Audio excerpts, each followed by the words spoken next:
In this week's Parsha, we are introduced to a very ambivalent fellow, Noach, Noah. At the beginning of the Parsha, Noah is described as Ish Tzaddik Tamim Haya B'Dorotav, a righteous man, perfect in his generations. And yet when we get to the end of the Parsha, we find that Noah is perhaps not as righteous as we first thought. After the flood, he grows a vineyard, he makes wine, he becomes drunk, he debases himself, he becomes an Ish Adama, a person of the earth, a more coarse person. So who exactly was Noah? How did he begin off as a righteous person and end off perhaps as a debased person? And then if we move even further, right to the end of the Parsha, we are introduced for the first time to Avraham Avinu, our father Avraham, whose story we will read in the Parshiot to come. And our sages contrast these two people, Noah and Avraham. In Pirkei Avot we are told as follows, that there were 10 generations from Adam until Noah, and each of these generations progressively angered God until he destroyed the world. Then from Noah to Avraham, there were also 10 generations, and they also progressively angered God until Avraham came and took the reward of them all. Now you'll notice there's an important difference. In the case of Noah, 10 generations passed, God destroyed the world. In the case of Avraham, 10 generations passed, but Hashem didn't destroy the world. Avraham seemed to have some type of a power to change things. So what is the difference between both of these characters? They were both righteous. They were both tzaddikim, righteous people. Well, if we look at the story of Noah, we'll see that God comes to Noah and says he's going to destroy the world, and that Noah should make a great teva, a great ark of certain dimensions. He should gather together his family and all of the animals and put them into the ark, and they will be saved. And that's exactly what Noah did. He built the ark, he gathered the animals, he put his family in, and they were saved. How long did it take Noah to make the ark?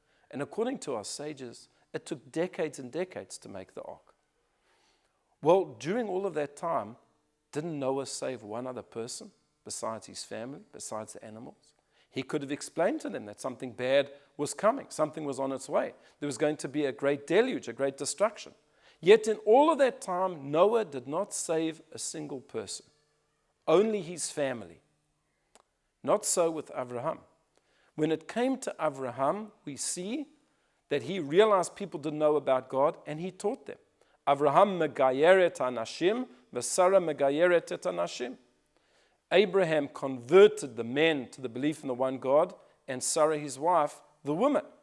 And after a while, they had many, many disciples, and they taught them with love and patience and understanding.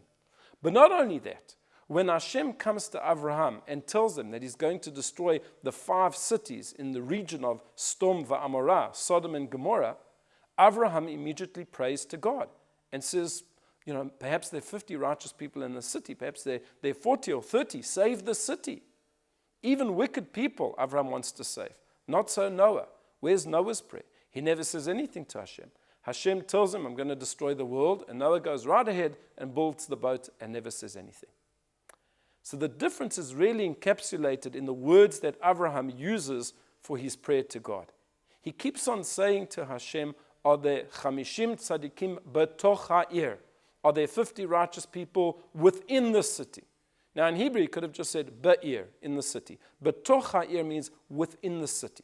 And Avraham was giving a hint to us here, that to be a righteous person, you can't just be in the city. You have to be a part of the city. You have to have an influence on the city. Then you're a righteous person. And that's the type of person that Avraham was. He had an influence on those around him. He encouraged those around him. Whereas Noah was somebody who was only there for himself and his family. And in Yiddish, they had a wonderful phrase for this. They called it a tzaddik in pels. A tzaddik, a righteous person in a fur coat. He has warmth. He has incredible warmth, but it's all being kept in. It's being insulated. It's not going outwards. Whereas with Avraham, he had incredible warmth, and that warmth generated outwards, and everybody was able to benefit from the warmth of Avraham. And that's why when it came to Noah, no one was saved. And perhaps he had a terrible feeling of guilt after that time, and that's why he came to debase himself. But with Avraham, although 10 generations had become progressively worse, he was able to save everyone through his wonderful merits and his efforts of going out and with great warmth and caring and sympathy to bring people to the belief in God, because he believed to be a righteous person, you have to be betoch ha'ir, part of the people. And that's why we should emulate our father Avraham and be somebody who is able to go out and to spread the message and to bring in people with that type of warmth. I wish you a Shabbat Shalom.